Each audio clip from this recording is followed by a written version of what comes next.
we're at Peter's tonight, and we've been playing Antike, and this is the new version, the second version. Gary will show the board, which is rather terrific, and it belongs to Phil, and Phil has played this every month for the rest of his life or something. And he's going to tell us how he won tonight. Phil. Well, hello. How I won tonight. I think going for gold.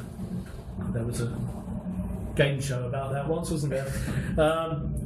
And getting science and know-how. You get a scholar, which helps you win, I think, quicker. I was duffed up by Nick and Peter a little bit, but not enough to stop me. Good point. As simple as that.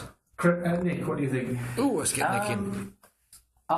Second edition isn't that much different to the first edition. They've rejigged the values. They've got rid of some of the movement options. I think the strange thing is, the last time I played this was the first edition with Phil about 10 years ago.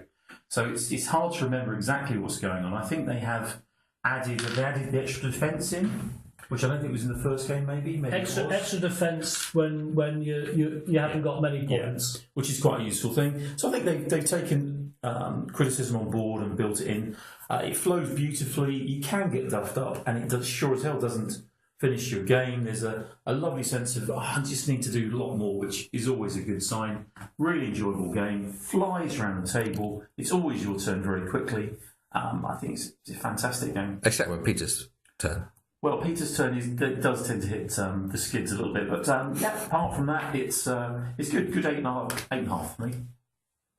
Steve? I'll say a few words before Gary does. And yes, I mean, the rondel is such a brilliant device, isn't it? Because most of the time you can plan in advance what you're going to do, and some of the turns you do are really quick and it flies around. We've played that in less than 2 hours, which I think for a 5-player game with a lot on it on the table is amazing, really. In terms of flying around, to be fair to Peter, there are certain times though when you do need to plan something out quite. If it's a big military campaign, you've got to be a bit of time to do that. And I think the problem with that, to some extent, with the rondel is you're so used to flying around that there's a kind of like, come on, get on with it. Is it my turn yet? And I think that you just need to be a bit patient with each other at the table. But other than that, it was very, very good.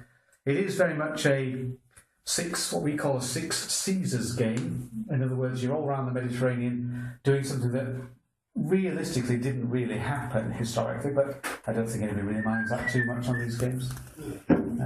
Gary's doing some demoing of cards, which I'll say a little bit about.